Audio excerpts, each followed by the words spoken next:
Bab 31. Temurun dari sang ayah. Lintang menatap bangunan mewah yang ada di depannya. Meskipun rumah Yuda jauh lebih megah, tetap saja kehidupan ayahnya sudah mapan dan bergelimang harta daripada dirinya. Namun itu tak membuat Lintang iri, hanya menyayangkan sikapnya yang tak adil padanya yang berstatus sebagai anak kandung. Yuda pun tak kalah tercengang melihat rumah itu. Ia tak menyangka Lintang diabaikan oleh sang ayah yang seharusnya sudah mampu untuk membawa ibunya berobat. Yuda turun lebih dulu dan membukakan pintu untuk Lintang. "Aku akan menemani kamu sampai ke dalam," ucap Yuda meyakinkan, ingin membuktikan jika di setiap langkah Lintang akan tetap ada dirinya. Lintang menahan dadanya yang bergemuruh hebat. Pengkhianatan ayahnya pun menancapkan luka dalam bagi dirinya dan sang ibu. Seorang laki-laki yang seharusnya mengayomi seorang istri dan anak di saat rapuh, justru malah meninggalkannya hanya demi kesenangan dunia. Sebelum keduanya melangkah, pintu rumah itu terbuka lebar. Lintang meraih tangan Yuda dan menggenggamnya, memamerkan pada semua keluarga ayahnya bahwa calon suaminya juga orang kaya. "Maaf Pak, saya harus melakukan ini." Yuda membalas genggaman itu. Ada getaran yang membuat dirinya tak ingin melepaskan jari lentik calon istrinya. Itu belum pernah dirasakan sebelumnya meskipun bersama Natali. "Jangan panggil Pak," bisik Yuda di telinga Lintang, yang membuat sang empuh bergidik. Dalam otaknya belum terbersit sedikit pun untuk menjalani hubungan sebagai pasangan kekasih maupun calon istri. Menerima Yuda semata-mata hanya demi lain yang terus mendesaknya. "Selamat pagi semua," sapa Yuda berjalan menghampiri beberapa orang yang menatapnya dengan tatapan selidik. "Kak Lintang," seru seorang pria yang bernama Bian. Tersenyum renyah seakan kedatangan tamu agung. Siapa dia? Sepertinya dia sangat dekat dengan Lintang. Entah, tiba-tiba Yuda merasa tidak nyaman dengan kehadiran sosok pria yang tampak gagah dan lebih muda darinya. Meskipun dirinya lebih tampan dan sempurna, tetap saja umur mereka jelas jauh berbeda. Lintang tersenyum tipis menerima uluran tangan Bian. "Mau apa kamu kesini?" Seorang wanita dengan pakaian seksi dengan rambut dicepol itu bertanya dengan ketus. Dia adalah istri ayah Lintang. "Mau bertemu ayah?" "Ada apa? Bukankah kamu bilang tidak mau bertemu dengannya lagi?" imbuhnya. Mengingatkan lagi pada kisah yang sudah berlalu. Di saat Lintang berteriak meluapkan amarahnya dan berjanji tidak ingin bertemu ayahnya dalam keadaan apapun. Sebenarnya begitu, tapi agama tetap mengajar jika kita menikah harus melibatkan ayah kandung. Bukan begitu. Seperti biasa, Lintang tak pernah kalah argumen. Apapun alasannya, ia tetap mendapat ide yang cemerlang untuk menjatuhkan lawan. Gadis yang ada di kursi roda itu hanya diam menatap Lintang dan Yuda bergantian. "Kakak mau menikah?" Lagi-lagi Bian yang antusias dengan kehadiran Lintang di rumahnya. "Iya, ini calon suamiku. Namanya Mas Yuda." Lintang menundukkan kepalanya. Malu sudah berani memanggil bosnya dengan sebutan itu. Ibu tiri Lintang menatap penampilan Yuda dari atas hingga bawah. Kagum, namun tetap pura-pura cuek. Sebagai seorang yang sudah berpengalaman, ia tahu jika pria itu bukan orang biasa. Belum lagi jam yang melingkar di tangannya. Itu hanya ada beberapa dan milik orang-orang tertentu. "Kenalkan Kak, namaku Bian. Ini Mama, dan ini ayahku. Juga ayah Kak Lintang. Dan yang ini Indira adikku," menunjuk semua anggota keluarganya secara bergantian. "Maaf kedatangan saya dan Lintang ke sini untuk bertemu ayah. Kami ingin membicarakan pernikahan kami yang akan digelar minggu depan." Dahi Lintang berkerut menatap Yuda yang nampak santai. Kenapa dia nggak bicara? Kalau pernikahannya minggu depan, curang. Yuda mengatupkan bibirnya, melirik wajah Lintang yang nampak berapi-api. Ia tahu jika ucapannya akan membuat Lintang marah. Tapi bodoh amat, ia tak peduli dengan semua itu. Yang terpenting saat ini dirinya bisa memiliki Lintang, meskipun dengan cara yang sedikit memaksa. Kesal, itulah Lintang saat ini. Ingin sekali menjambak rambut tebal Yuda. Namun apa daya, bersandiwara di depan keluarga ayahnya lebih penting daripada meluapkan emosinya yang sudah memuncak di ubun-ubun. "Selamat ya Kak," Bian yang memberi ucapan lebih dulu. "Lebih baik kalian masuk dulu, kita bicarakan di dalam." Untuk yang kesekian menit barulah sang ayah membuka suara. Ruang tamu itu kembali hening. Pak Julianto masih ingat saat Lintang terisak dan menarik kemejanya, mencegah untuk tidak pergi. Malam itu adalah malam bersejarah baginya, meninggalkan keluarga yang dulu ikut merangkak dari nol. Namun semua itu harus lenyap saat mengingat Lintang yang tak mau mendonorkan darah untuk Indira. "Ternyata kamu masih membutuhkan ayah," cetus Pak Juli, menyunggingkan bibir, tetap memandang rendah pada Lintang. "Aku tidak butuh ayah, tapi butuh apa yang seharusnya ayah lakukan. Bukankah kewajiban orang tua mengantarkan anaknya sampai ke pelaminan?" sindir Lintang. "Percuma saja aku datang ke sini. Lebih baik tidak memiliki ayah daripada harus orang sepertimu," lanjutnya. Bian menggelengkan kepala. Sebagai anak tiri, ia pun tak suka dengan sikap Pak Juli. Lintang beranjak dari duduknya, membalikkan tubuhnya menghadap pintu depan. Terserah ayah, mau datang atau tidak, aku akan tetap menikah. Ingat, suatu saat nanti ayah akan menyesal sudah meninggalkan aku dan ibu. Lintang langsung pergi tanpa menghiraukan Yuda yang masih setia duduk di tempatnya. Sekarang aku tahu, sikapnya yang keras ternyata turun-temurun dari ayahnya. Berikan alasan kenapa Anda tidak mau datang pernikahan saya dan Lintang, tanya Yuda ke pokok permasalahan. Alasannya karena dia tidak mau mendonorkan darah untuk Indira. Sejak saat itu aku tidak menganggapnya anak lagi. Yuda tertawa lepas menunjukkan betapa ia lebih berkuasa daripada pria tua di depannya. Tapi faktanya tidak seperti itu. Lintang tetap darah daging Anda, jadi tidak ada alasan untuk Anda menolak permintaannya, termasuk menikahkan kami. Waktuku terlalu berharga untuk membantunya. Cih, Yuda berdecih, menganggap remeh pria itu. Anda tahu siapa saya? Tanya Yuda mulai serius. Ia tak mau basa-basi lagi, pasti Lintang sudah jengkel karena dirinya yang belum menyusul. Calon suami Lintang kan? Yuda mengeluarkan sebuah kartu tipis dari saku jas, meletakkan di meja, tepatnya di depan Pak Juli. Sekarang silahkan baca, jika bukan karena saya mencintai Lintang, tidak sudi saya menginjakan kaki di rumah ini. Saya tidak suka berurusan dengan orang yang tidak mau bertanggung jawab dengan tugasnya, seperti kalian. Yuda merapikan jasnya lalu pergi. Pak Juli menatap kartu itu tanpa menyentuh, dan akhirnya Bian yang mengambil dan membacanya. Seketika tangan Bian bergetar, kartu yang beberapa saat di tangannya terjatuh di lantai. Kak Bian kenapa? Tanya Indira lemah, mencoba memungut benda yang ada di bawah kakinya. Yuda Anggara, CEO PT Anggara Group, baca Indira dengan tegas. Dalam hitungan detik jantung Pak Juli berhenti berdetak. Rasa takut tiba-tiba menyeruak mengingat nama yang sangat familiar itu. Bersambung. Di audiobook yang dikeluarkan oleh Audiotune yang berjudul Terpaksa Menikahi Duda Tampan karya autor Nadiro. Pengisi suara Aristi Zuma, bab 32. Mencoba mengerti. Hari ini Pak Yuda tidak ingin bertemu siapapun, ucap satpam kantor berulang kali sembari mendorong tubuh tua itu keluar dari gerbang. Tidak memberikan celah sedikit saja meskipun terus memohon dan memasang wajah melas. Tapi ini penting, saya Pak Juli calon mertuanya. Dua satpam yang bertugas itu semakin bingung dan pengakuan Pak Juli. Mereka saling tatap dan tertawa. Pasalnya yang semua orang tahu Yuda adalah suami dari Natali. Kenapa bisa mempunyai calon mertua lagi? Apa Yuda ingin menikah lagi? Pikir mereka yang mendengar ocehan Pak Juli.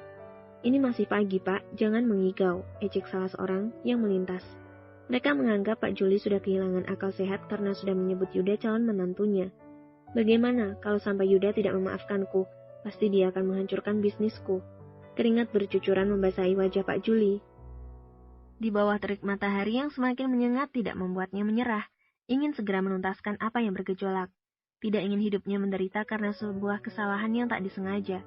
Pak Juli semakin takut menatap gedung yang menjulang tinggi, menggigit jari-jarinya dan beberapa kali menendang pagar besi yang terkunci. Menjambak rambutnya putus asa karena tak bisa menemui Yuda. Mungkin ada urusan penting dengan Pak Yuda, tapi kasihan juga kalau Pak Yuda tidak mau menemuinya. Itu artinya masalahnya sudah serius. Melirik ke arah pintu utama, Lintang yang baru saja melintas menghentikan langkahnya mendengar obrolan beberapa karyawan yang sedang nimbrung. Siapa yang dimaksud mereka? Lintang mengikuti kemana arah mereka memandang. Matanya langsung membulat sempurna saat melihat pria yang tak asing mondar-mandir di depan gerbang. Ayah, ngapain dia ada di sini? Apa ini ada hubungannya dengan kejadian tadi pagi? Lintang segera melaporkan tugasnya, tidak ingin bertemu dengan ayahnya yang nampak kesusahan. Akan tetapi ingin segera bertemu dengan Yuda dan meminta penjelasan padanya. Berjalan buru-buru ke ruangan sang sahabat. Gita, aku ke lantai 15 dulu, tolong titip ini. Menyerahkan beberapa map pada sang sahabat lalu berlari menuju lift. Lantai 15, bukannya itu ruangan khusus petinggi perusahaan? Tanya Gita dalam hati. Belum sempat memanggil nama Lintang, pintu lift sudah tertutup. Lintang mau bertemu siapa? Hari ini Lion kan gak ikut. Apa dia mau bertemu dengan Pak Yuda? Gita semakin curiga pada sahabatnya. Semenjak masuk kembali, Lintang jarang sekali bercanda dengannya dan mementingkan Lion. Juga sering keluar masuk secara diam-diam. Setelah tiba di lantai 15, Lintang langsung menuju ke ruangan Yuda. Seperti biasanya, ia dengan sopan mengetuk pintu lebih dulu, tidak mau orang lain mencurigainya. Sudah beberapa kali mengetuk, tak ada respon sedikit pun dari dalam. Terpaksa Lintang membuka pintu ruangan itu. Matanya langsung menatap ke kursi kebesaran sang calon suami yang kosong. Pak Yuda kemana ya? Bukankah tadi dia masuk? Kenapa tidak ada di ruangannya? Gumam Lintang menutup kembali pintu ruangan Yuda, menatap Hilya yang nampak sibuk berbicara lewat sambungan telepon. Lintang menghampiri Hilya. Maaf Bu, Pak Yudanya di mana ya? Tanya Lintang sopan ala karyawan pada atasan. Hilya tak menghiraukan ucapan Lintang, ia terus berbicara dengan seseorang yang ada di balik telepon. Sesekali tertawa lepas lalu menatap sinis ke arah Lintang. Bu, ini penting, saya harus bertemu Pak Yuda. Ulang Lintang panik, berharap Hilya mendengar ucapannya. Ada apa? Pak Yuda sedang rapat, beliau tidak bisa diganggu. Jawab Hilya ketus sambil meletakkan ponselnya. Lintang langsung berlari menuju ruang rapat yang saat ini Yuda tempati. Pasti Pak Yuda ada di sini. Menunjuk sebuah ruangan dengan pintu yang terbuka lebar. Lintang menerobos masuk tanpa permisi. Pak Yuda, seru Lintang membuat beberapa staf itu menoleh ke arahnya. Yuda tersenyum melihat wajah Lintang yang nampak bingung. Kaki gadis itu perlahan mundur, wajahnya menciut. Sadar menjadi tontonan semua orang yang ada di ruangan itu. Hilya saja tidak berani untuk memanggil, sedangkan Lintang yang hanya karyawan biasa malah tidak sopan mengganggunya. Andreas langsung beranjak menghampiri Lintang. Pak Yuda sedang rapat, silahkan Anda keluar dulu, ucap Andreas dengan tegas. Lintang mengangguk kecil, melirik ke arah Yuda yang juga berjalan menghampirinya. Kamu pimpin rapat, aku keluar sebentar, bisik Yuda di telinga Andreas. Yuda keluar dari ruangan itu bersama Lintang. Kenapa kamu tiba-tiba mencariku? Yuda menghentikan langkahnya. Setelah keduanya tiba di depan ruangan Yuda, Lintang masih menunduk dengan tangan saling terpaut. Maaf Pak, tadi saya tidak sengaja, jawab Lintang takut. Takut jika Yuda marah karena sudah mengacaukan rapatnya. Tidak apa-apa, cuma nanti mereka berpikir buruk saja tentang kamu, karena mereka taunya kamu karyawan. Tidak seharusnya. Tatapan tajam Lintang langsung memotong ucapan Yuda yang masih setengah kalimat. Mata dengan bulu lentik itu yang mampu membius lidah Yuda seketika. Sekarang katakan ada apa? Tanya Yuda ulang. Ia tidak mau merusak hati Lintang yang tampaknya sedikit baik. Di luar ada ayah dan sepertinya satpam tidak mengizinkannya masuk. Apa ini rencana bapak? Yuda meraih tangan Lintang yang membuat sang empu selingkuhkan ke kanan kiri. Takut orang kantor melihat ulah Yuda yang tak senonoh. Aku hanya ingin memberi pelajaran pada ayah, dan aku pastikan dia akan datang ke pernikahan kita. Satu tangan Lintang mendarat di bibir Yuda membungkam, berharap tidak membahas perihal pernikahan di kantor. Lintang menarik tangan Yuda masuk ke ruangan. Lama-lama bos yang berkuasa itu bisa membocorkan hubungan mereka jika dirinya tidak tegas. Kenapa kamu tidak mau semua orang tahu kalau kita akan menikah? Tanya Yuda antusias. Mengungkung tubuh Lintang yang bersandar di dinding. Kedua netra saling bertemu dan saling membaca manik mata lawan. Ada pancaran cinta tulus di mata Yuda dan itu yang membuat hati Lintang sedikit lunak. Namun ia masih tetap belum bisa menerima pria itu sepenuhnya, jika mengingat apa yang pernah dilakukannya. Karena kita berbeda, bapak orang kaya sedangkan saya orang miskin. Apa kata orang nanti? Tapi aku yang mencintaimu. Itu menurut bapak, tapi di mata orang tidak seperti itu. Pasti mereka menganggap saya yang merayu bapak, saya yang merendahkan diri hanya ingin menjadi istri bapak. Saya mohon mengertilah. Lintang memelankan suaranya dan menangkup kedua tangannya di depan Yuda. Yuda mengendurkan dasi yang membelit lehernya. Tidak tahu bagaimana cara Lintang berpikir. Yang pasti saat ini harus memahami Lintang jika ingin melanjutkan hubungannya. Yuda mengusap pucuk kepala rambut Lintang, menatap lekat wajah cantik yang membuat dunianya teralihkan. Baiklah, jika itu yang kamu mau, aku akan berpura-pura tidak mengenalmu jika di depan umum. Bersambung. Karya autor Nadiroh, pengisi suara Aristi Suma, bab 33, motor baru. Seharian penuh Pak Juli berada di depan gerbang, melawan terik yang membakar kulit. Panasnya matahari tak menyurutkan niatnya yang ingin bertemu dengan Yuda. Ia tak mau pekerjaan yang dirintis dari nol itu hancur sia-sia karena sebuah kecerobohannya. Demi apapun, hari ini adalah penentuan semuanya. Dimaafkan dan tetap hidup tenang atau harus bernasib sial. Yang artinya tidak mendapatkan ampunan dari sang calon menantu. Pintu gerbang dibuka kembali. Beberapa orang sudah mulai berhamburan keluar dari kantor. Seperti biasa, semua karyawan tertib saat mengambil kendaraan yang terparkir.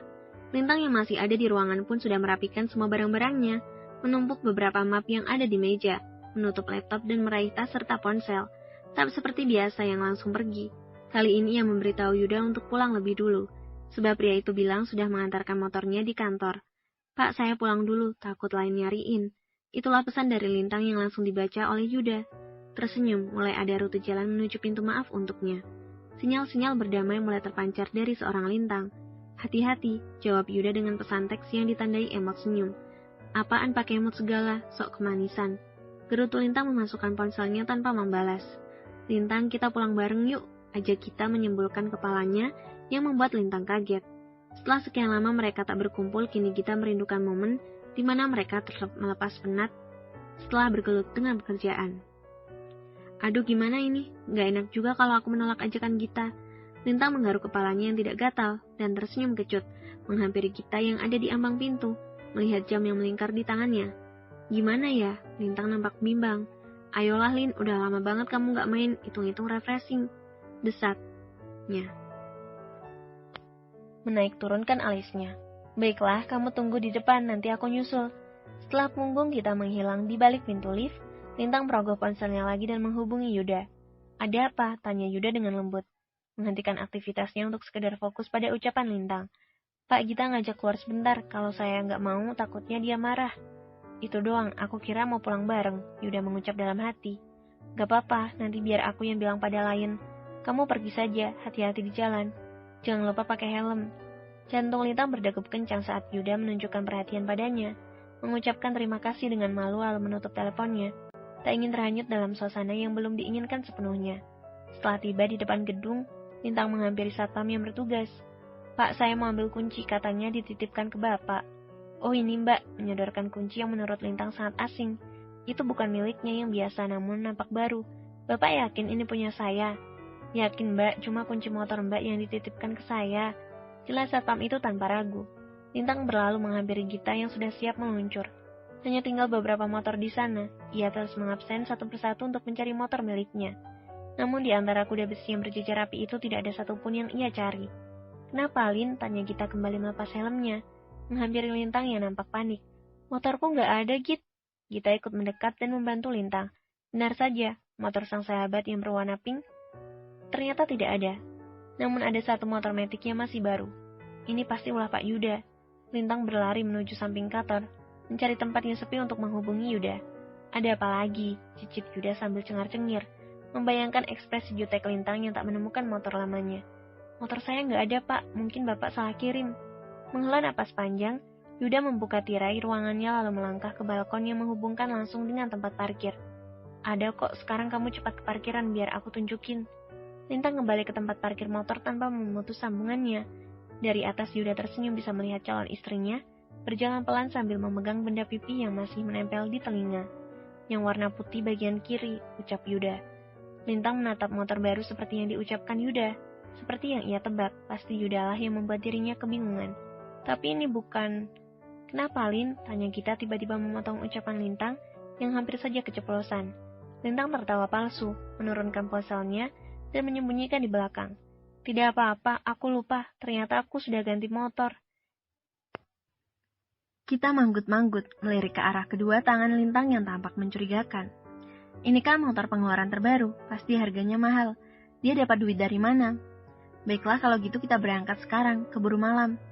Setelah kita naik motor, Lintang kembali melanjutkan ocehannya. Lain kali Bapak jangan bikin saya bingung, kalau kita sampai tahu bisa-bisa dia nggak mau berteman dengan saya. Seletuk Lintang ketus. Oke, tapi ada syaratnya. Sekarang kamu lihat ke atas. Titah Yuda yang masih menatap Lintang dari balkon ruangannya. Lintang mendongak, menatap Yuda yang melambaikan tangan ke arahnya. Bisa-bisanya, aku di sini kebingungan, dia malah santai. Tanpa pikir panjang, Lintang mematikan ponselnya, memakai helm, lalu memutar motor menghadap gerbang. Tak mau lama-lama meladeni Yuda yang tak ada habisnya. Pak Juli yang masih ada di depan gerbang itu pun tidak sengaja melihat Lintang yang melajukan motornya dengan pelan. Itu kan Lintang, ternyata dia juga bekerja di sini. Ini kesempatan yang bagus, aku bisa meminta bantuannya.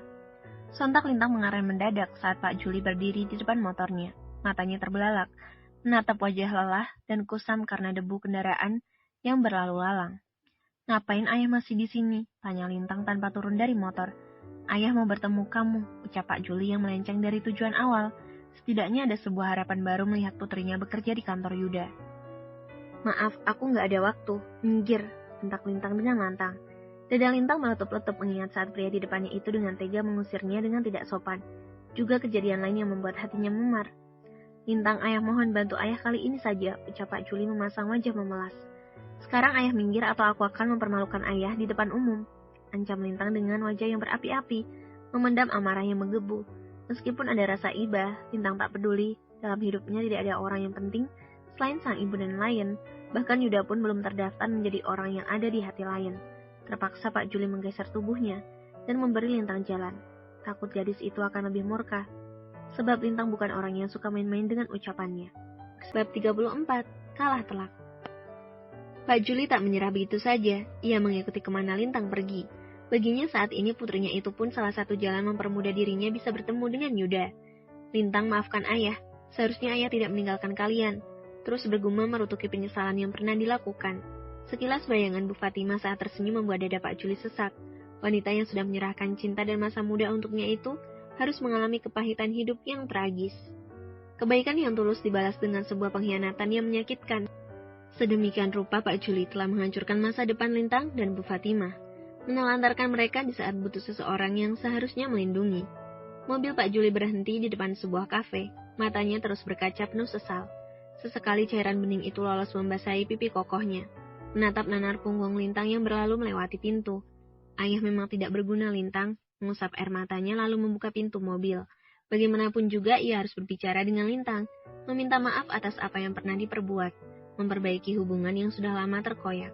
Pak Juli mengedarkan pandangannya, menyusuri setiap pengunjung kafe yang duduk sembari menikmati hidangan. Matanya berhenti pada sosok gadis yang tersenyum. Dia adalah Lintang, wajahnya tampak ceria tanpa beban. Sudah 5 tahun ia hidup di atas penderitaan putri pertama. Tanpa sadar, bocah yang dulu manja dengan segala tingkah konyolnya kini sudah menjadi gadis dewasa yang sangat cantik. Sebentar lagi akan menjadi istri dari seorang yang sangat tersohor. Kamu pantas membenciku, nak. Aku memang tidak berguna. Untuk yang kesekian kali hati Pak Juli tersayat. Tak bisa membayangkan bagaimana nasib Lintang setelah dirinya pergi. Tak mau membuang waktu, Pak Juli langsung menghampiri Lintang yang duduk di bagian pojok. Lintang, suara berat Pak Juli sukses meredupkan senyum yang dari tadi menghiasi bibir Lintang. Tak hanya Lintang, kita pun ikut menoleh ke arah sumber suara. Itu kan ayahnya Lintang. Kita kembali menatap sang sahabat yang menunduk sambil mengaduk-aduk latte di depannya. Ia tahu jika Lintang sangat membenci ayahnya. Bahkan beberapa kali gadis itu bercerita jika dia tidak ingin bertemu lagi dengan Pak Juli. Lintang, bicaralah dengan ayah kamu. Aku akan menunggumu di depan. Lintang hanya mengangguk kecil. Meskipun ia masih sangat kecewa, setidaknya memberi kesempatan pada pria itu.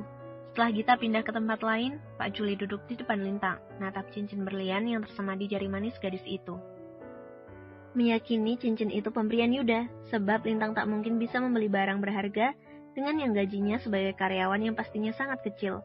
Beberapa menit kemudian, Pak Juli terdengar menghela napas panjang. Maafkan ayah, ucap Pak Juli mengawali pembicaraan.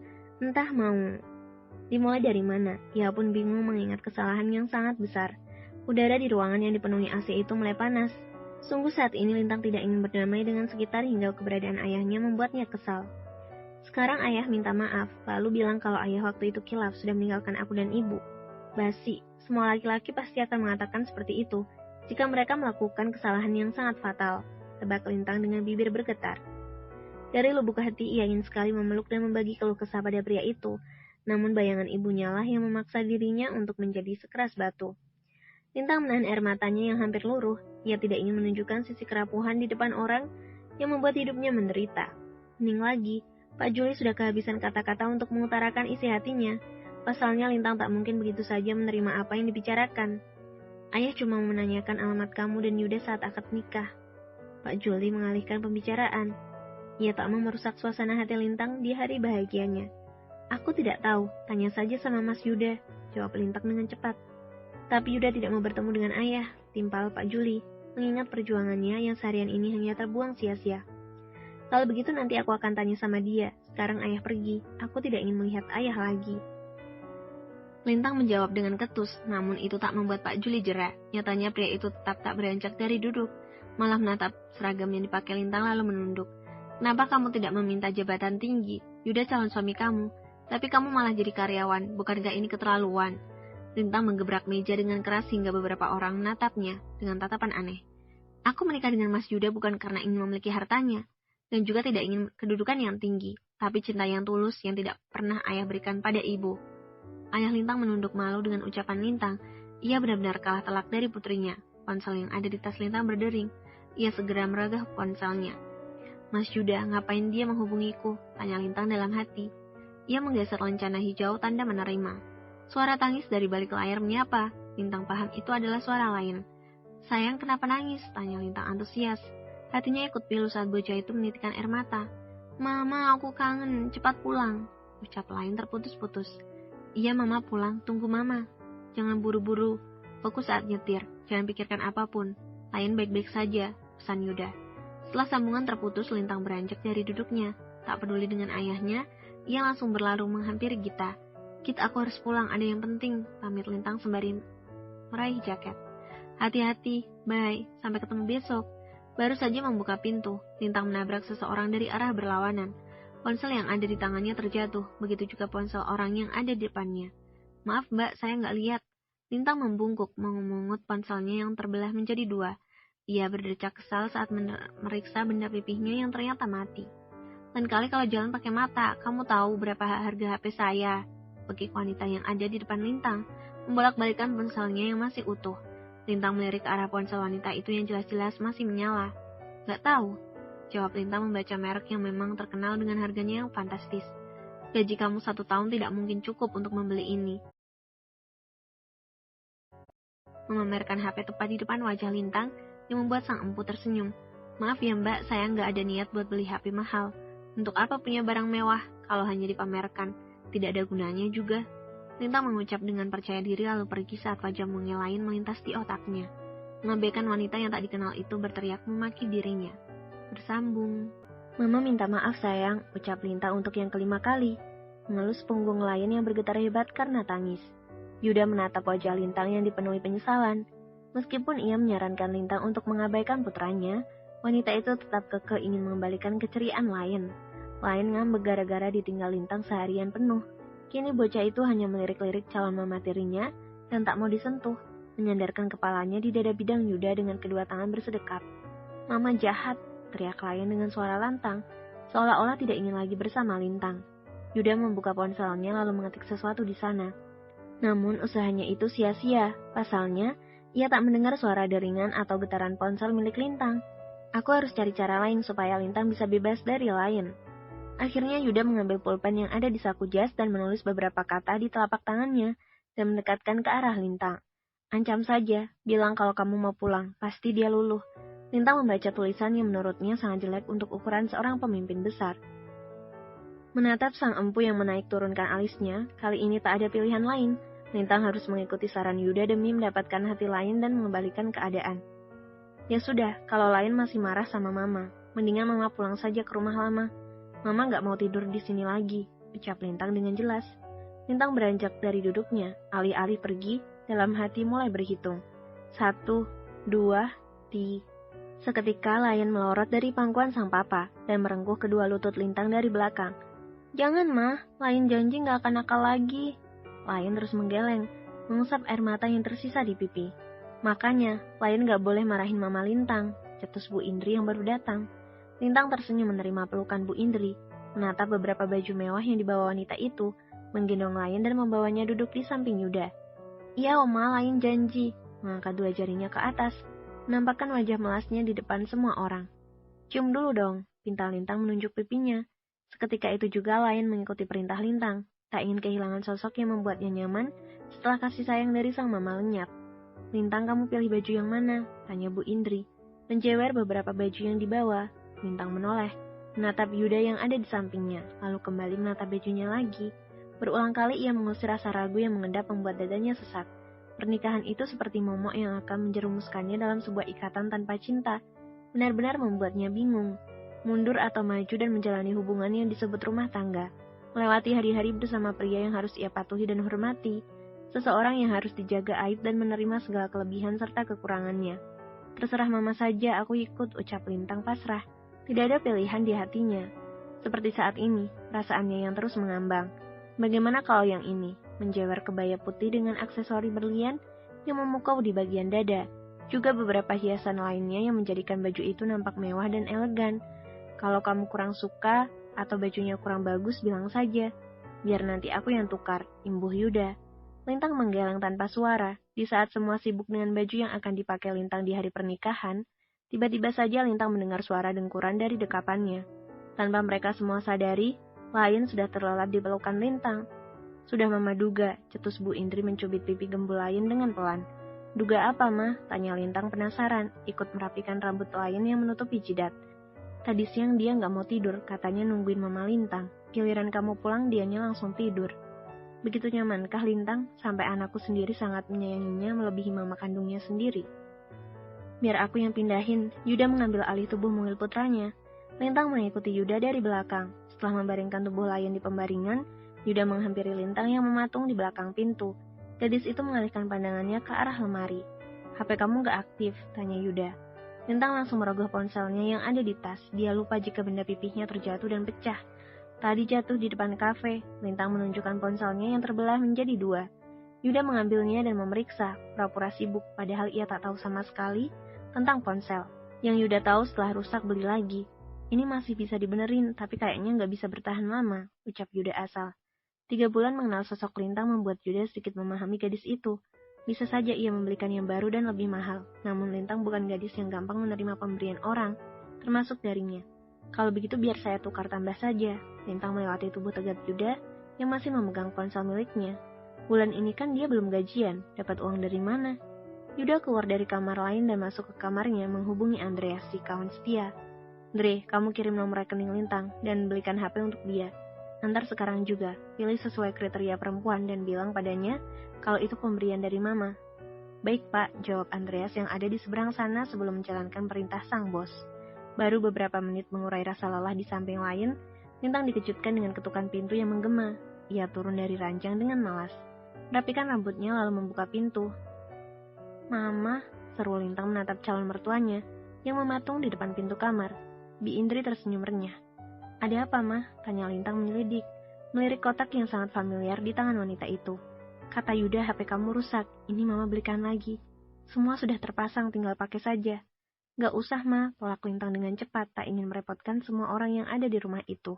"Lintang, Mama sudah menganggap kamu sebagai putri Mama sendiri. Bukan karena kamu calon istri Yuda ataupun orang yang disayangi lain, tapi karena ini memang sudah menjadi tanggung jawab Mama sebagai menantu dari keluarga Anggara. Jangan pernah menganggap Mama orang lain, dan jangan pernah menolak pemberian Mama." Lintang diam dan menundukkan kepala, keras kepala. Iya, ia sadar akan itu semua. Hatinya terlalu angkuh menerima kehangatan orang lain, karena diselimuti kenyataan hidup yang terlalu menyakitkan, hingga harus merayap untuk memulihkannya. "Maafkan aku, Ma, aku salah, tapi..." Bu Indri memeluk Lintang dengan erat, mencurahkan kasih sayang seperti yang diberikan pada Yuda dan keluarga lainnya. "Jangan sungkan-sungkan, sekarang tidurlah, kamu pasti capek." Setelah Lintang menerima pemberiannya, Bu Indri turun, meninggalkan Lintang yang masih ada di ambang pintu kamar. Baru saja ingin menutup pintu, Yuda keluar dari kamar. Pria itu nampak tersenyum ke arah Lintang. "Siapa yang menyuruh Bapak bilang ke Mama?" Yuda menggeleng tanpa suara. "Lain kali saya nggak mau ini terulang lagi." "Baik, Nyonya Yuda," jawab Yuda dengan santai yang membuat Lintang tersipu malu. Bersambung. Bab 36. Menikah. Seharusnya hari ini adalah hari paling bahagia bagi Lintang, namun faktanya, hatinya tetap saja diselimuti rasa yang bergejolak. Senyum pun seakan tak ingin diterbitkan.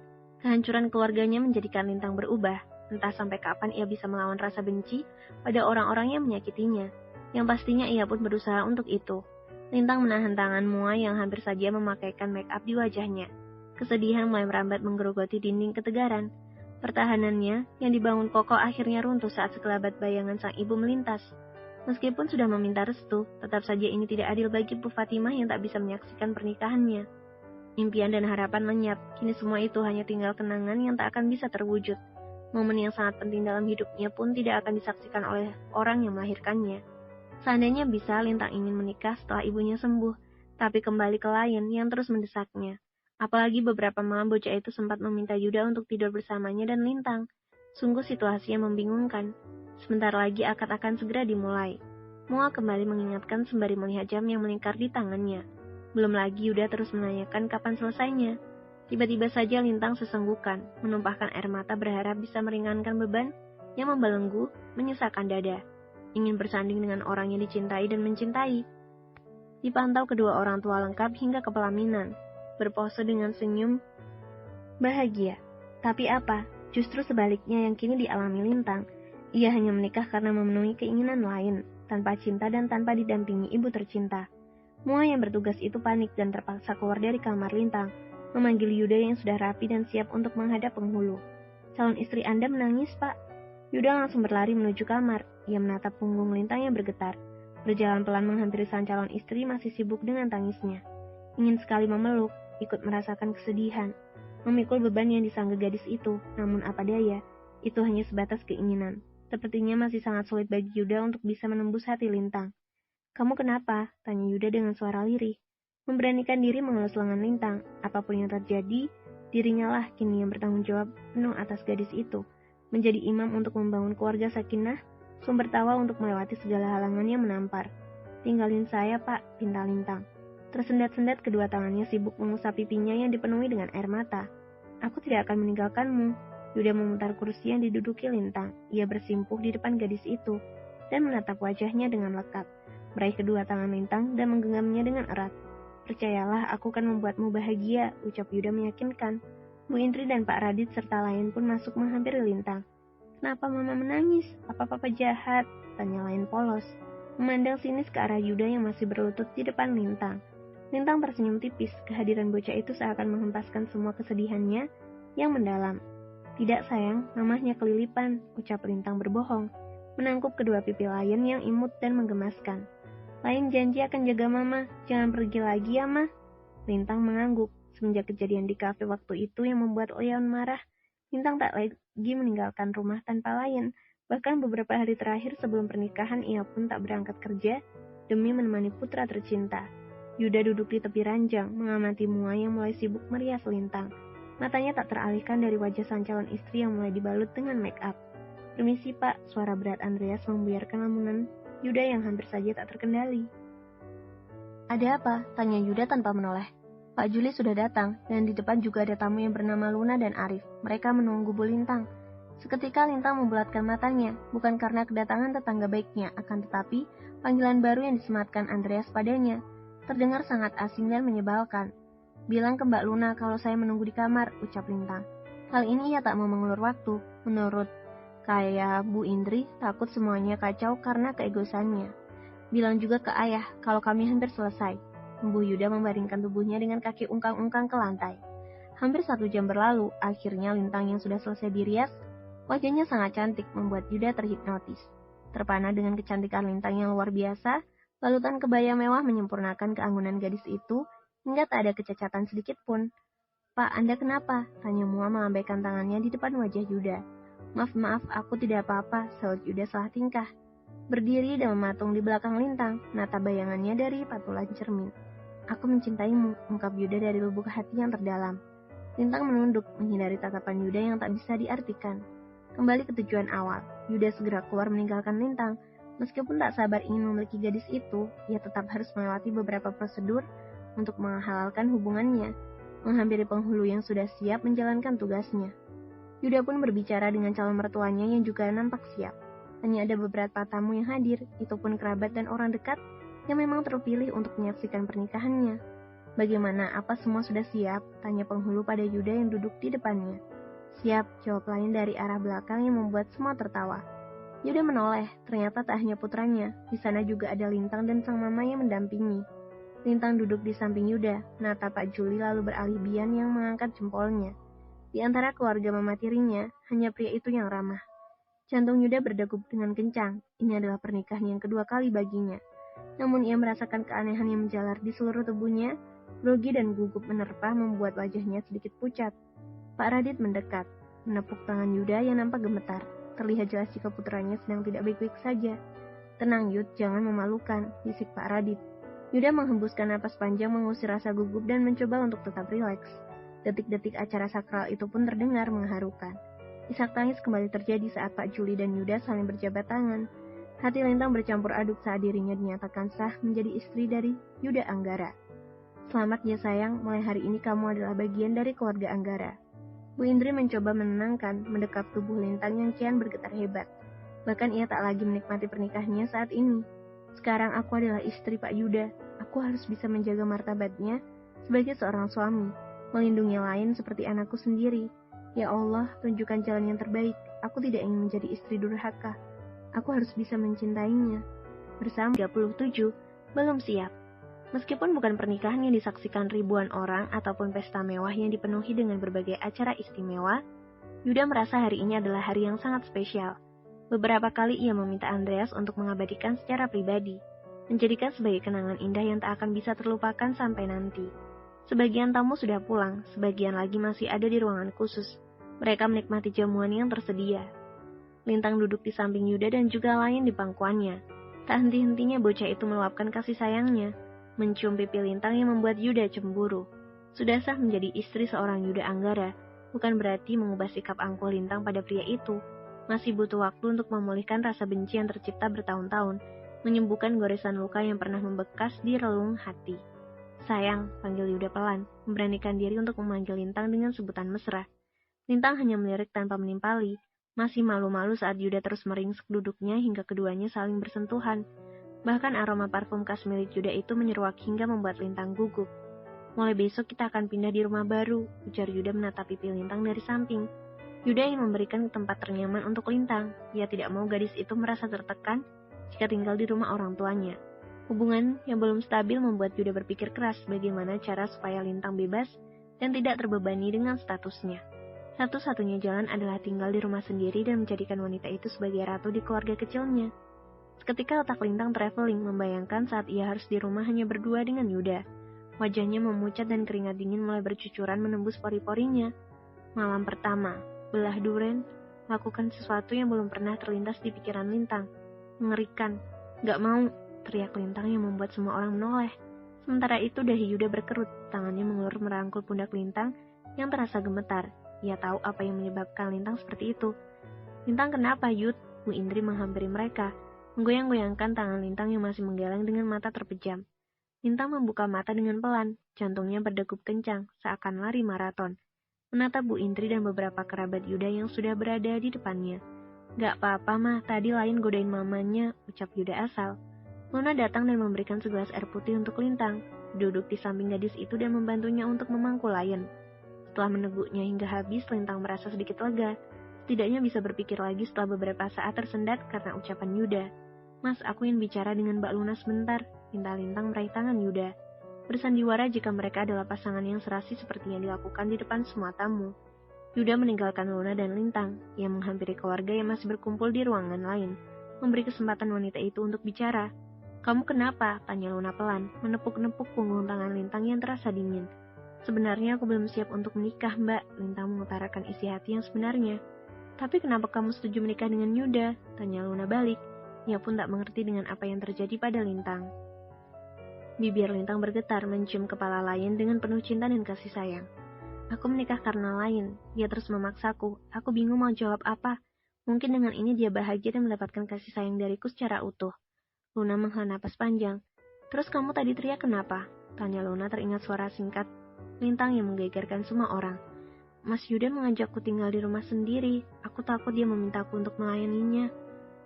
Luna mengatupkan bibirnya menahan tawa. Terlihat jelas raut ketakutan di wajah Lintang. Jelaslah kalian suami istri, dan sudah menjadi kewajiban kamu untuk melayaninya. Memenuhi apapun yang diminta termasuk dalam urusan ranjang. Luna menjelaskan panjang lebar. Lintang bergidik ngeri, mencoba menepis rasa yang membuatnya gugup, namun tetap saja tidak bisa. Bahkan kini ia ingin lenyap dan menjauh dari Yuda. Tapi aku takut, Mbak. Kalau kamu belum siap, bilang saja ke Yuda. Pasti dia mengerti. Tapi jangan sampai kelamaan, karena suami itu butuh kehangatan dari istri. Apalagi saat dia sibuk bekerja. Hanya istri yang jadi hiburan. Jangan sampai dia jajan di luar karena kita tidak bisa memberikan servis yang baik. Awas saja kalau sampai itu terjadi. Aku tidak akan memaafkan dia. Menatap Yuda dengan tatapan sinis, berharap suaminya bukan tipe yang gampang menyerah dan berpaling seperti yang sering ia dengar di luaran sana. Malam kian larut, usai makan malam Yuda beralih ke ruang keluarga untuk menyelesaikan beberapa pekerjaannya yang belum kelar. Meskipun ini adalah hari pernikahannya, pekerjaannya pun menuntut Yuda untuk tetap sibuk.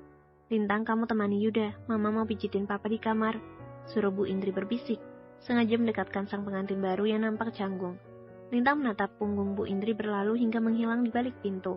Tidak ada alasan bagi Lintang untuk menolak. Hari ini Lion pun malah memilih tidur bersama Mbak Mimah dan tak berpihak padanya. Berjalan pelan menghampiri Yuda yang sibuk dengan layar laptop di depannya. Kedua tangannya terpaut, berdiri di sisi sofa yang diduduki Yuda. Yuda pura-pura tidak menyadari kehadiran Lintang dan tetap sibuk membaca dokumen. Kenapa dia tidak menyapaku? Gerutu Lintang dalam hati, berharap Yuda yang membuka suara lebih dulu. Pada akhirnya, Yuda yang mengalah. Ia menoleh menatap Lintang yang tampak cemberut. Duduk sini, temani aku. Yuda menepuk tempat kosong yang ada di sampingnya. Saya ngantuk, Pak, jawab Lintang menunduk. Terpaksa Yuda menutup map dan laptop beranjak dari duduknya, berdiri di depan Lintang. Apa kamu gak bisa bicara santai? Jangan panggil aku, Pak. Kita, yang artinya aku dan kamu. Tapi saya tidak bisa, Bapak adalah bos saya. Tapi aku juga suami kamu, dan kamu harus turuti perintahku. Sergah Yuda tak mau kalah. Lintang mendongak menatap wajah Yuda yang lebih tinggi darinya, menelusuri setiap jengkal wajah suaminya yang sangat tampan, tanpa celah sedikit pun. Meskipun Bapak sudah menjadi suami saya, bukan berarti Bapak bisa memerintah saya seenaknya. Ingat, pernikahan ini terjadi karena lain, bukan karena cinta. Jadi saya harap Bapak paham itu. Yuda tersenyum tipis. Ucapan Lintang memang mencubit hatinya. Namun tetap saja ia harus bersabar dengan semua itu. Berharap cepat atau lambat cintanya bisa melunakkan hati Lintang, membunuh kata benci. Aku paham, sekarang lebih baik kamu tidur. Yuda mengusap puncuk kepala Lintang dengan lembut. Lintang langsung pergi meninggalkan Yuda, berlari kecil menuju kamarnya tanpa menoleh. Mungkin sekarang memang karena lain, tapi nanti aku tidak akan memberimu kesempatan untuk berlari dariku. Kamu adalah milikku, sekarang dan selamanya. Bersama Risti Zuma. Bab 38, Pindah Rumah. Lintang mematung di samping mobil, matanya menyusuri rumah mewah yang menjulang tinggi di depannya itu dengan melekat. Tak pernah terbesit dalam otaknya akan menempati rumah sebagus itu. Selain ukurannya yang luas, yang membuat rumah gaya Eropa itu terlihat megah adalah memiliki jendela besar dan banyak yang berguna untuk memperlancar sirkulasi udara dan cahaya.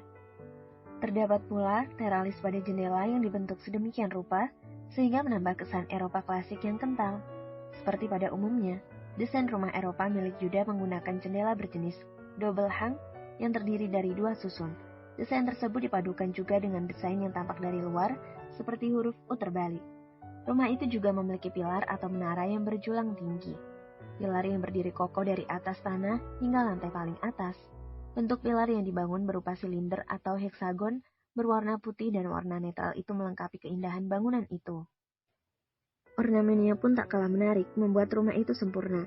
Banyaknya detail ornamen yang menjadi ciri khas yang kental dengan desain Eropa. Di antaranya adalah ukiran-ukiran khas gaya Eropa yang menambah kesan mewah dan megah. Apa kamu suka? Tanya Yuda, ikut mengamati rumahnya yang baru jadi beberapa minggu lalu. Ia pun tak menyangka akan menempati rumah itu dengan Lintang, istri barunya. Pasalnya Yuda membuatnya hanya untuk cadangan jika bosan di rumahnya yang lama. Akan tetapi takdir berkata lain sehingga membuatnya harus merajut rumah tangga dari nol. Suka, jawab Lintang singkat, mengikuti langkah lain yang berlari ke arah taman. Berbeda dengan rumah yang lain, pemandangan di depan dan samping pun tak kalah menarik. Berbagai pohon dan bunga mahal menghiasi setiap tempat memanjakan mata. Terdapat juga arena olahraga yang cocok untuk menghabiskan waktu luang. Lion langsung masuk ke lapangan basket dan berlarian di sana. Bisitik mendekati Yuda yang belum masuk juga. Sedangkan Mbak Mimah dan sopir pembantu membawa beberapa koper milik mereka. Pak, baju Bu Lintang dibawa ke kamar yang mana? Tanya Bisiti berbisik, takut mengganggu Lintang yang terus tertawa melihat aksi Lion yang sangat menggemaskan. Kalau punya Bu Lintang bawa ke kamar utama, punya aku bawa ke kamar lain. Terserah, yang penting jangan di kamar lain, jawab Yuda. Meskipun pelan Lintang masih bisa mendengar ucapan suaminya, namun wanita itu diam tanpa menjawab dan pura-pura fokus pada Lion. Sinar mentari terasa menyengat. Yuda menghampiri Lintang yang ada di depan lapangan, berteriak memanggil Lion untuk masuk. Aku mau main dulu, Pak. Terpaksa Yuda meninggalkan Lion. Ia masuk bersama dengan Lintang. Selamat datang, Bu Lintang. Canda Yuda membuka pintu utama. Ternyata tak hanya di luar saja yang mewah. Dalamnya pun membuat mata terhipnotis. Beberapa hiasan mahal yang menggantung di dinding serta perabot rumah tangga yang nampak mahal membuat Lintang terpana. Itu kamar kamu, menunjuk ruangan yang ada di samping tangga. Menunjukkan tempat-tempat lainnya, serta ruangan untuk bersantai. Lintang, panggil Yuda saat Lintang hampir saja keluar dari ruangan tempat mereka berada. Aku tahu kamu belum mencintaiku, tapi aku harap kamu menghargai usahaku. Lintang membalikkan tubuhnya dan berlalu. Untuk saat ini belum siap berkata apapun, dan ingin mencoba menjalani lembaran baru, ikhlas dengan apa yang terjadi dan berharap ada cahaya yang lebih terang. Ponsel yang ada di saku Yuda berdering. Lintang yang sudah tiba di depan pintu kamar pun mengurungkan niatnya untuk masuk, menoleh ke arah suaminya yang nampak bingung. Siapa, Pak? Tanya Lintang kepo. Yuda berjalan ke arah Lintang dan menunjukkan nomor yang tidak dikenal. Aku juga tidak mengenalnya, kalau kamu mau angkat saja. Lintang menggeleng tanpa suara. Ia tak ingin ikut campur terlalu jauh. Takut itu nomor rekan bisnis Yuda atau orang penting. Besok saya mau kerja, takutnya Gita curiga. Sudah hampir seminggu saya bolos. Baiklah, aku akan atur waktu berangkat kita, supaya semua karyawan tidak melihat kamu saat keluar dari mobil. Aku akan pastikan pernikahan kita tidak ada yang tahu seperti yang kamu mau. Tidak usah, saya naik motor saja. Bukan Lintang jika langsung menerima tawaran Yuda. Ia tetap kekeh dengan pendiriannya. Tak ingin merepotkan Yuda dan Andreas. Apa aku boleh memelukmu? Tanya Yuda sambil merentangkan tangan. Merasa gregetan dengan istrinya yang masih berkepala batu. Enggak, jawab Lintang membuka pintu kamarnya lalu masuk.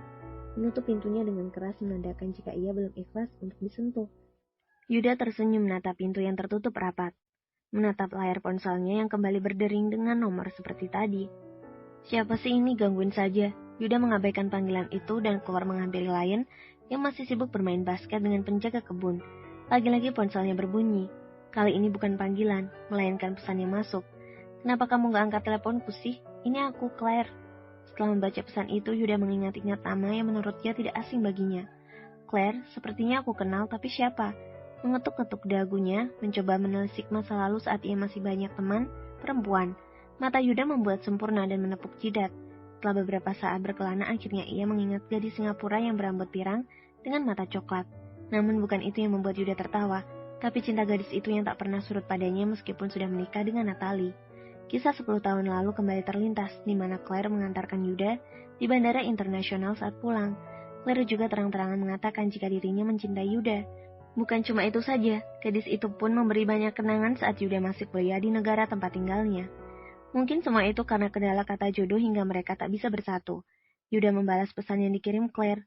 Apa kabar? Sekarang kamu ada di mana? Tanya Yuda. Seperti dulu saat bertamu, pasti itu yang dipertanyakan. Aku baik, sekarang aku ada di Indo. Kamu tinggal di mana? Apa kita bisa bertemu? Yuda tak perlu basa-basi lagi, baginya saat ini hanya Lintang dan Lain yang paling penting dalam hidupnya. Ia tak mau menyakiti hati istrinya untuk yang kedua kali dengan jalan yang berbeda. Kapan-kapan saja, sekarang aku sibuk, nanti aku kabari kalau ada waktu senggang. Jawab Yuda akhirnya. Oke, aku tunggu, awas saja kalau bohong. Aku akan datang ke rumah kamu dan mengaku sebagai pacar kamu, ancam Claire. Gila. Yuda tak membalas pesan dari Claire. Ia tak mau terhanyut dalam hubungan yang terlarang pada wanita lain, sebab menurutnya tidak akan ada hubungan yang sehat antara pria dan wanita tanpa ikatan mengingat Natalie yang selingkuh dengan rekan kerjanya. Bersambung Risti Zuma, bab 39, mencium. Aku harus bisa. Begitulah kata hati Lintang. Berusaha keras membuang rasa benci yang telah lama bersemayam, menusuk ke jiwa hingga membelenggu bagai rantai besi yang mengikat erat. Menata bayangannya dari pantulan cermin. Tidak ada yang salah dengan wajahnya, tetap cantik. Meskipun tidak memakai make up, namun organ tubuhnya terasa berbeda, ingin melakukan sesuatu namun masih tertahan.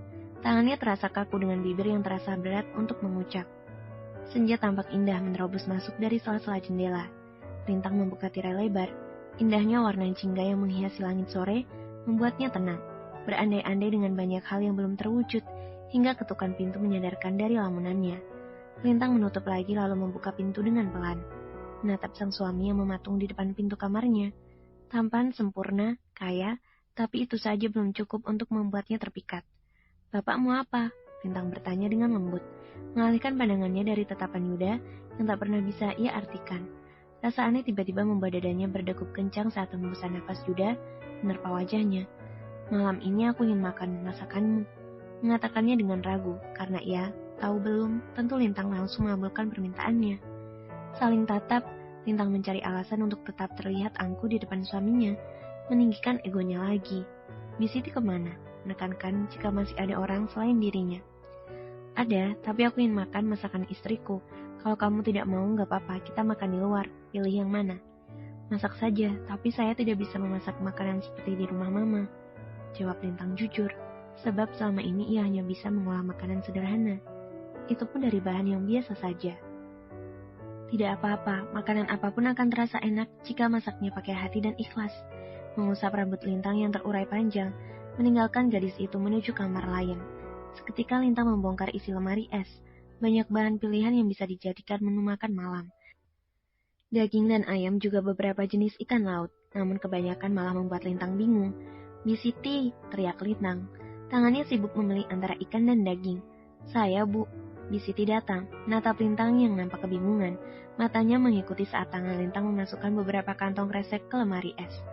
Ada yang bisa saya bantu, Bu? Bisiti membantu Lintang merapikan letak barang-barang yang sedikit berantakan, menyisihkan antara ikan dan sayur. Mas Yuda mau makan di rumah, tapi aku bingung masak apa. Aku belum tahu kesukaannya. Tidak usah panik, Bu. Pak Yuda nggak pernah rewel. Pasti dia mau makan apa saja yang Ibu masak. Meyakinkan Lintang untuk tidak terlalu bingung dengan perintah Yuda yang sebenarnya sederhana. Setelah mendengar penjelasan Bi Siti, akhirnya Lintang membeli daging untuk menu makan malam mereka. Berapa lama Bibi bekerja di rumah Yuda?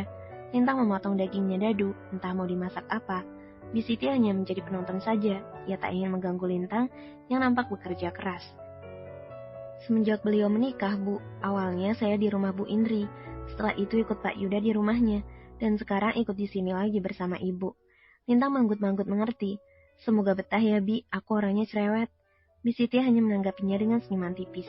Ibu mau masak apa? Tanya Bi Siti memberanikan diri bertanya. Asem-asem. Wah, pasti enak, saut suara berat dari belakang mengejutkan Lintang, memberi kode pada Bi Siti untuk keluar. Setelah Bi Siti pergi, Yuda mengambil sayuran dan mulai memotongnya. Suasana menjadi canggung. Lintang tak menoleh sedikit pun, hanya sesekali melirik ke arah Yuda yang lihai mengupas wortel. Bapak bisa masak? Tanya Lintang ragu. Entah, ia mulai ingin tahu apa saja tentang Yuda. Bisa? Yuda menarik kursi, meraih pisau yang ada di tangan Lintang, membantu wanita itu mencuci tangan lalu mendudukannya. Perlakuannya yang sangat lembut mampu menciptakan getaran aneh di dada Lintang. Kamu tunggu saja di sini, biar aku yang masak, tantang Yuda. Mengumpulkan semua bahan dan membawanya ke dapur. Lintang yang tidak sepenuhnya percaya itu pun mengikuti langkah suaminya, menatap bagaimana lincahnya tangan Yuda saat menyalakan kompor dan menuang air ke dalam panci. Keduanya membisu. Lintang tak sekedar menonton, namun juga memahat apa saja yang dilakukan suaminya. CEO memasak, lucu juga, mengatupkan bibirnya, menahan tawa. Ternyata ada dua sisi positif yang ada di diri Yuda, setidaknya bisa tegas di depan semua pegawai dan klien, dan juga ada kelembutan saat di dekat keluarga. Yuda menghampiri Lintang dan duduk di sampingnya. Sembari menunggu dagingnya empuk, ia menyiapkan bahan lainnya dan sesekali menggoda istrinya. Mama. Lain yang baru datang berhamburan memeluk Lintang dan duduk di pangkuannya. Mencium kedua pipi Lintang bergantian, melambaikan tangannya ke arah sang papa.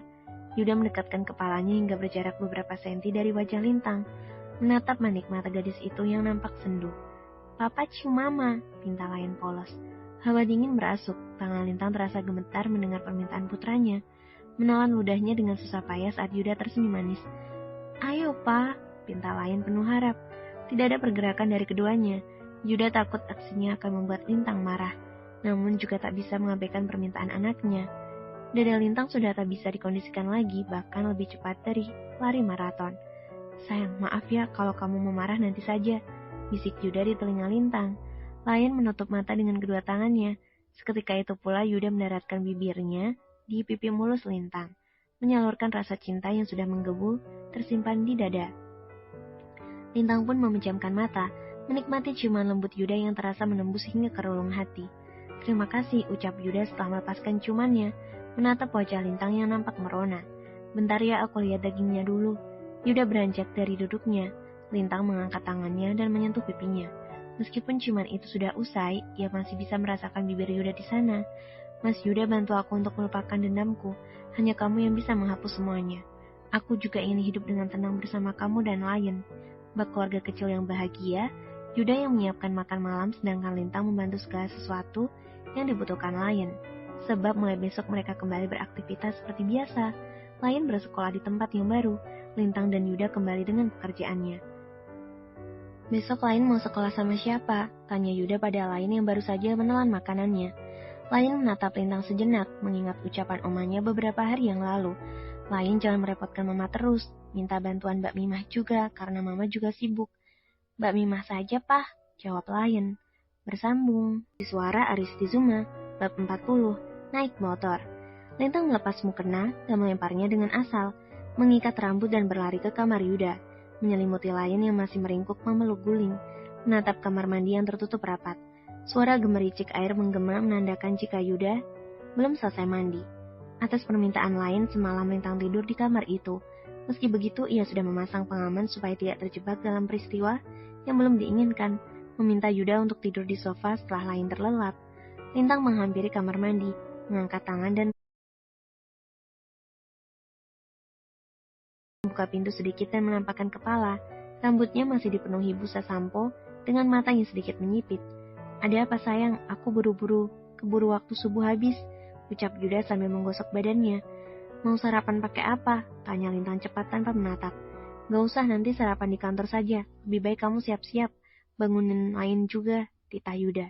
Lintang mengusap lembut pipi Lain dan menciumnya berulang kali, menggoyang-goyangkan tangan mungilnya dengan pelan dan berbisik. Katanya hari ini mau sekolah, cepetan bangun, nanti terlambat. Tak henti-hentinya Lintang terus mengganggu ketenangan sang buah hati yang masih tenggelam di alam mimpi. Nanti mah, jawab Lain dengan matanya masih terpejam.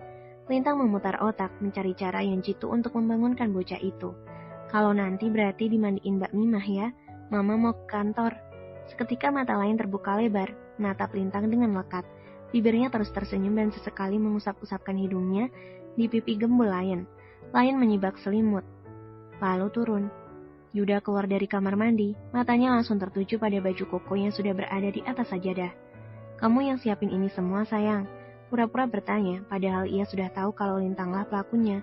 Siapa lagi yang berani ke kamarnya selain istri tercinta dan putranya? Enggak, tadi Bisiti yang siapin. Kilah Lintang melewati tubuh Yuda, menutup kamar mandi saat Lain sudah masuk lebih dulu. Perlahan tapi pasti, semua sudah siap. Lain masuk ke mobil bersama Mbak Mimah. Melambaikan tangannya ke arah Lintang dan Yuda yang ada di teras depan. Ini menjadi perpisahan mereka yang pertama semenjak tinggal di rumah sendiri. Setelah mobil yang ditumpangi Lain menghilang, sebuah mobil pick-up datang dari arah gerbang, diikuti mobil mewah dari belakangnya. Lintang menatap sebuah motor sport yang ada di atas mobil itu, lalu beralih menatap Andreas yang berjalan menghampiri suaminya. Maaf Pak, saya terlambat, ucap Andreas memberikan beberapa lembar kertas di tangan Yuda. Tidak apa-apa, yang penting datang. Lintang hanya diam mendengar pembicaraan dua orang laki-laki itu serta sopir. Ternyata Mas Yuda beli motor baru, tapi untuk siapa? Bukankah ada dua mobil di garasi? Pemborosan. Lintang hanya bergumam sendiri dalam hati melihat suaminya yang sesuka hati membeli apapun. Lintang masuk dalam rumah, menyiapkan kebutuhannya sebelum berangkat, disusul Yuda yang nampak sibuk dengan beberapa dokumen. Pak, saya berangkat dulu, pamit Lintang. Duduk dulu, ada yang ingin aku bicarakan, ucap Yuda menggeser map yang ada di depannya itu di depan Lintang. Sertifikat rumah. Lintang membaca dalam hati, melirik ke arah Yuda yang cengengesan. Kenapa? Apa ada yang lucu? Lintang mengusap bibir dengan ujung jarinya, takut jika lipstiknya lah yang membuat Yuda tertawa. Tidak, pagi ini kamu cantik, puji Yuda membuat Lintang tersipu malu. Maaf, saya terlambat, Lintang memalingkan tubuh. Seketika Yuda meraih tangan gadis itu menghentikan kakinya yang hampir melangkah. Yuda berdiri di belakang Lintang, memberikan dokumen berwarna hijau di tangan Lintang. Simpan ini. Apa ini? Tanya Lintang tanpa membukanya. Sertifikat rumah, aku sudah mengalihkannya atas nama kamu. Anggap saja sebagai hadiah pernikahan. Setelah sembuh nanti, ibu akan tinggal di sini bersama kita. Mata Lintang berkaca, ia tak bisa berkata apa-apa lagi. Ia merasakan ada ketulusan dari ucapan Yuda. Sekarang berangkatlah, nanti aku nyusul. Setelah menyimpan pemberian Yuda, Lintang langsung keluar, sejenak mengamati motor mewah yang terparkir di samping motor miliknya. Sesampainya di kantor, Lintang memarkirkan motornya di tempat biasa, melepas helm yang dipakai, memasukkan kuncinya di tas. Baru saja turun, sebuah motor sport berhenti di samping motor miliknya. Bukan kuda besi yang membuatnya terbelalak, namun sang penumpang yang tersenyum padanya. Bapak, seru Lintang tanpa sadar, membuat beberapa orang yang ada di sekitar itu menoleh lalu bertepuk tangan, kagum dengan tampilan baru Yuda. Keren nggak? Tanya Yuda menaik turunkan alisnya. Lintang menoleh ke kanan kiri, lalu menatap Yuda lagi. Nggak lucu, siapa yang suruh bapak naik motor? Cetus Lintang berbisik. Aku tidak akan naik mobil kalau kamu juga nggak mau naik mobil. Terserah. Lintang berlari menuju pintu depan. Lagi-lagi langkahnya terhalang sosok yang sangat familiar mematung di depan resepsionis. Bu Natali, ngapain dia di sini? Daripada terkena masalah yang berakhir rumit, Lintang mengabaikan wanita itu. Tunggu, panggil Natali sedikit lantang. Gawat, Bu Natali tahu nggak ya? Kalau aku sudah menikah dengan Pak Yuda, mudah-mudahan dia nggak tahu. Mana Lain? Tanya Natali ketus.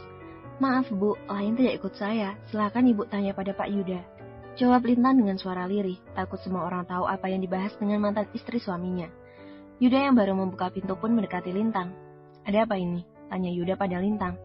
Bu Natali menanyakan Lain, Pak. Saya memintanya untuk menanyakan langsung pada Bapak. Hari ini Lain sekolah, memangnya kenapa? Tanya Yuda. Beberapa karyawan pun pergi setelah menyapa Yuda. Mereka tak ingin ikut campur dengan urusan bosnya. Kita melihat Lintang dan Yuda yang berdiri bersejajar, lalu menatap Natali yang nampak marah-marah. Kamu pindah rumah, tapi nggak bilang ke aku. Apa kamu berusaha memisahkan aku dari Lain? Natali sudah tak bisa membendung amarahnya setelah mendengar Yuda pindah. Baginya itu adalah tindakan yang keterlaluan. Memisahkan, bukannya kamu sendiri yang menciptakan ini semua. Kamu yang membuat klien berpaling. Seharusnya kamu introspeksi diri. Silakan pergi dari sini sebelum aku menyuruh satpam untuk mengusirmu. Yuda menunjuk pintu depan, wajahnya berapi-api menahan dadanya yang meletup-letup. Ia tak mau berdebat lebih lama lagi dengan Natali. Apa yang harus aku lakukan? Tidak mungkin aku menenangkan Mas Yuda di sini. Natali menghentak-hentakan kakinya, lalu meninggalkan kantor Yuda dengan hati kesal. Silakan Pak, Lintang mempersilakan Yuda menuju lift. Setelah keduanya berada di dalam, Lintang memberanikan diri untuk memeluk Yuda, menyandarkan kepalanya di dada pria itu, mendengar detak jantung suaminya yang sedikit memburu.